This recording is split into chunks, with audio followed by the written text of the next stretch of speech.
નમસ્કાર, હું છું જયેશ. ભાગ્યમંત્રમાં આપ સૌનું સ્વાગત છે. મારી સાથે જોડાયેલા છે જાણીતા જ્યોતિષી ચેતનભાઈ પટેલ. ચેતનભાઈ, આપનું ખૂબ ખૂબ સ્વાગત છે. નમસ્કાર. નમસ્કાર.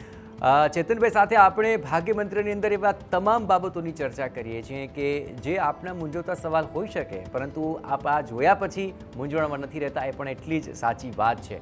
અને આવી જ એક બાબત છે શાપિત દોષને લઈને. એમાં પણ શનિ રાહુનો શાપિત દોષ હોય ત્યારે ચેતનભાઈ ઘણીવાર તો લોકોને ડરાવી દેવામાં આવતા હોય છે કે તમારી કુંડળીમાં તો શાપિત દોષ છે, હવે તમારી સાથે કંઈક અઘટ રીતે ઘટશે.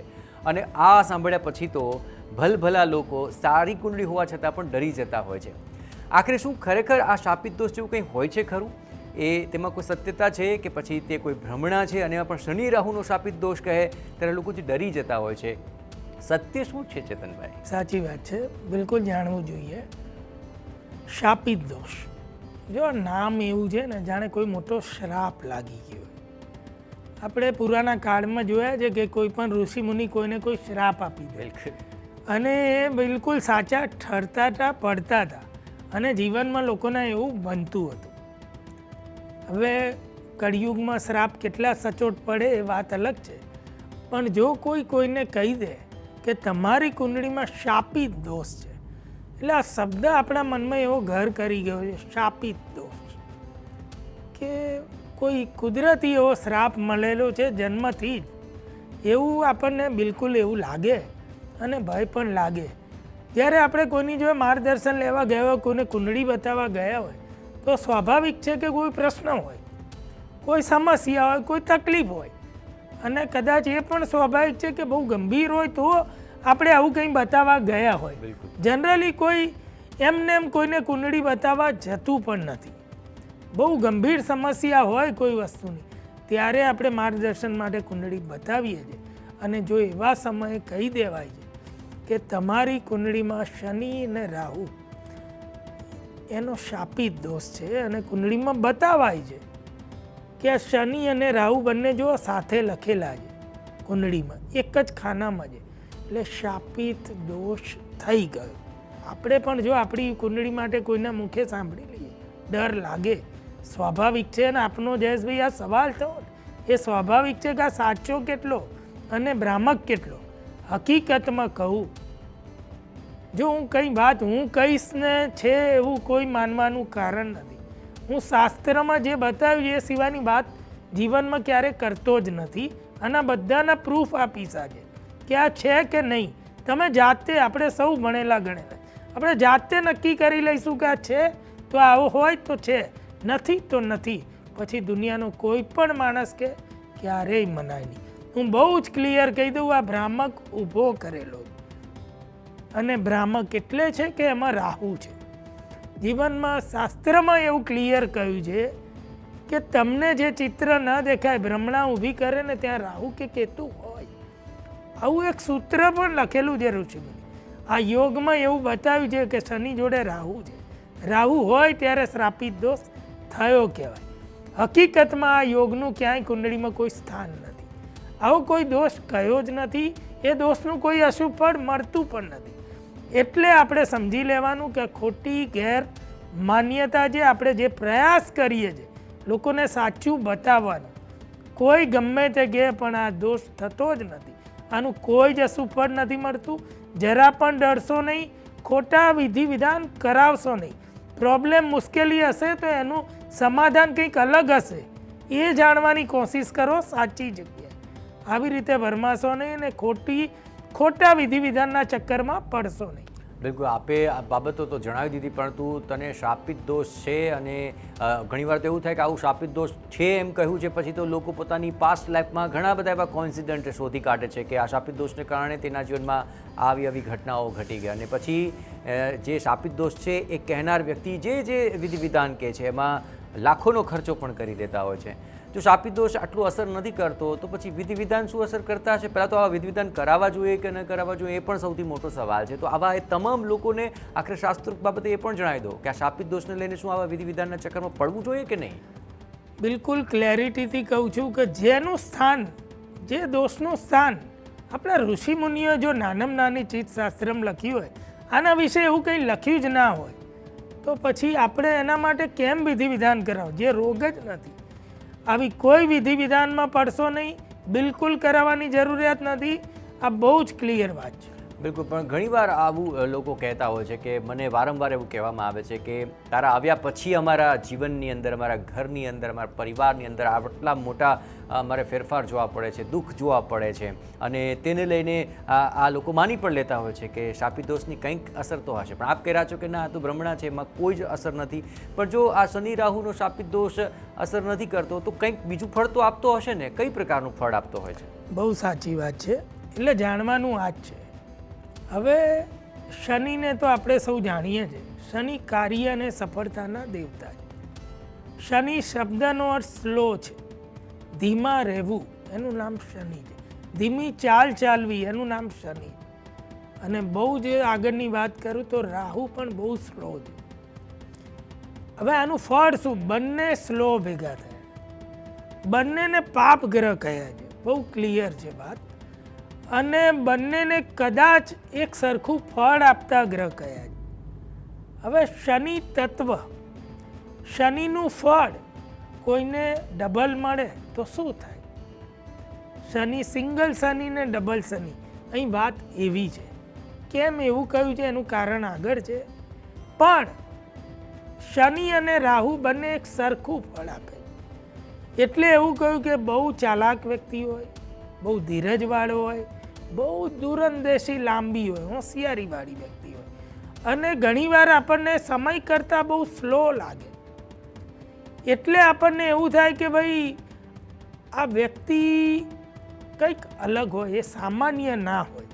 જેની કુંડળીમાં શનિ અને રાહુ સાથે હોય એ લોકો તો નોર્મલ વ્યક્તિઓ કરતાં અલગ એવી રીતે હોય કે બહુ જ લાંબુ વિચારે, બહુ જ દૂરંદેશી હોય, એમને બહુ લાંબી ખબર પડે આરપારની, બહુ જમાનાના, એવું કહેવાય કે જમાનાના અઢળક અનુભવો હોય કે, અને અનુભવો એવા હોય કે જે જીવનમાં એક એક કોઈ પણ સમસ્યા હોય એનો માર્ગ હોય.